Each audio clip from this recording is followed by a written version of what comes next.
Good morrow, lovely people.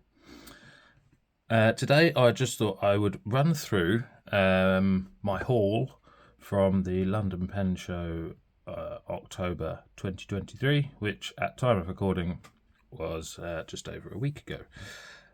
So I thought I'd start off with some little bits which I picked up along the way. I picked up a bottle of KWZ Beefeater Red, which was UK Pen Show, London Pen Show exclusive. A couple of years ago, I think.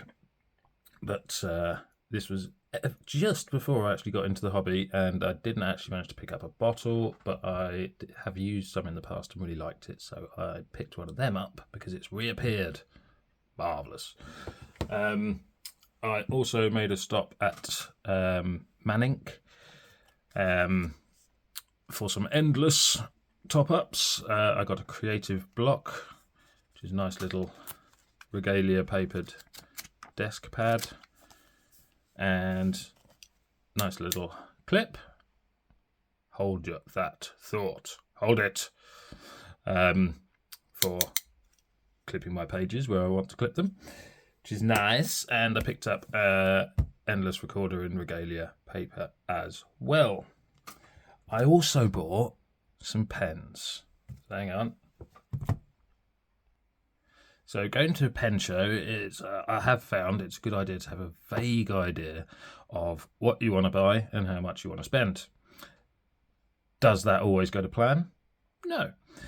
But on this occasion, I did have a little wish list, kind of provisional shopping list, as you will. The very specific one was something I saw on Instagram, I think, from Silverbell Pens. Here it is. That John of Silverbell Pens had posted on Instagram a few different pens that he was bringing to the show, and this one kind of stuck out at me. So I wanted to make Silverbell my first port of call on the day. And I did, and it was there, and I had it. So this is one of his Silver Series 14. It's a turnt Penco material, which is absolutely stunning. The deep green and gold, brown and whatever else swirls in it. It's absolutely stunning. And then you've got Argentinium silver trim, a very nice flexy clip, and number 6 Yovo, in this case medium, and this is a supremely comfortable pen for me. That section, just with that little flare out there, sits very nicely in my hand. I absolutely love it. So that was number 1 off the list. By the way, I'll do full reviews of all of these in the coming times. I'm just going to do a quick run through now. One of the other things that's kind of always on my provisional list is, can I find a Pelican M1000 for a reasonable price? I mean, a reasonable price to me. Something I wanted to pick up, be it a decent new or used or whatever. And on this occasion, I did. It was about 10 minutes after I'd been to Silverbell. So you can see where my day was going. So yeah, I was just taking a wander, and I came across St John's Pens, run by John Foy. And he had just picked up a few Pelican M1000s. And I said, ooh, how much, John? And it was a reasonable price that I was willing to pay. This was boxed and new, I believe, if new old stock or new stock, not sure.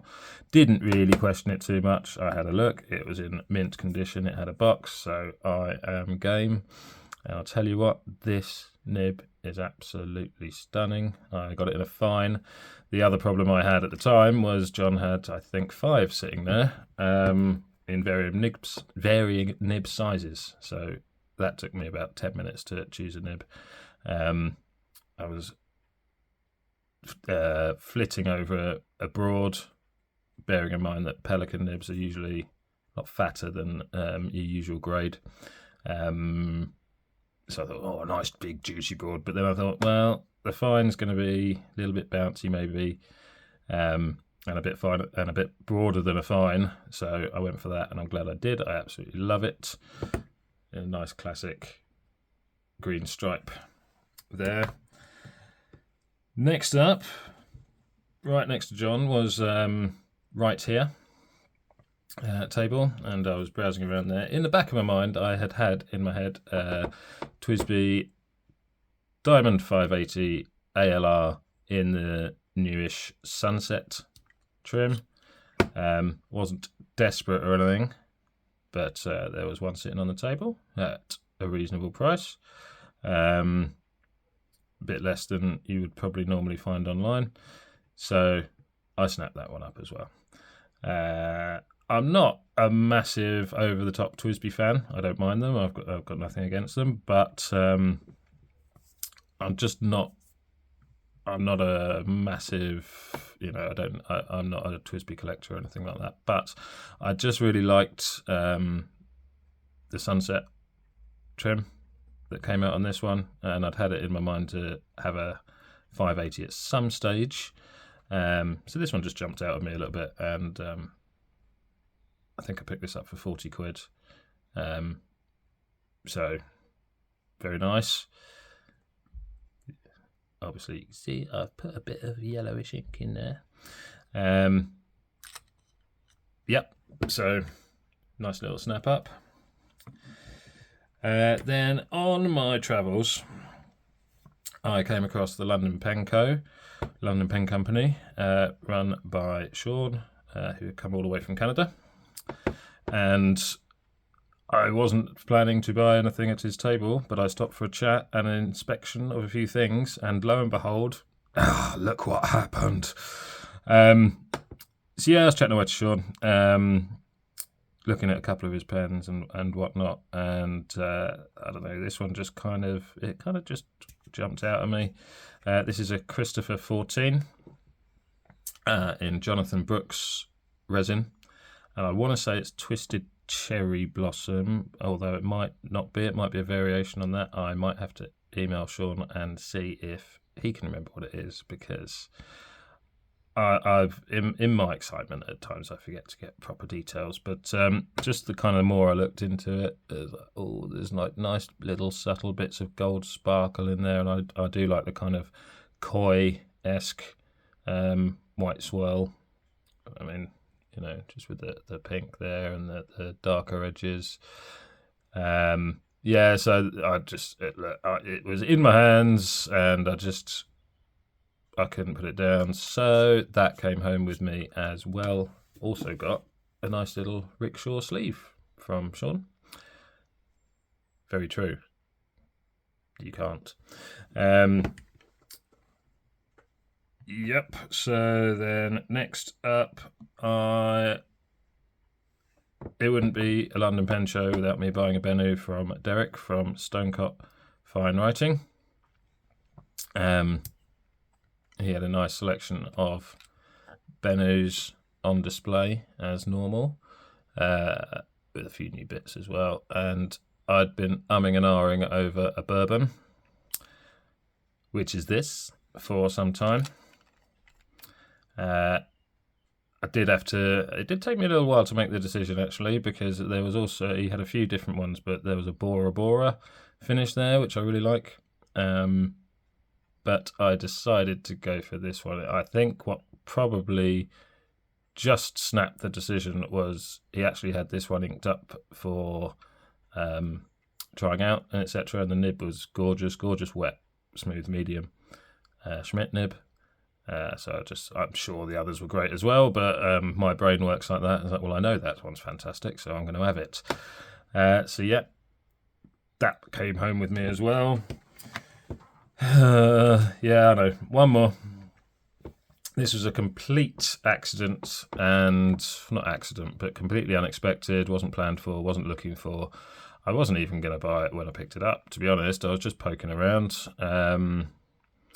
and kind of came across a few more vintage pilots and things like that.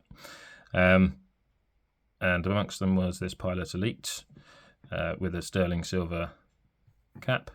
I've always thought that I probably wouldn't like these, a bit thin.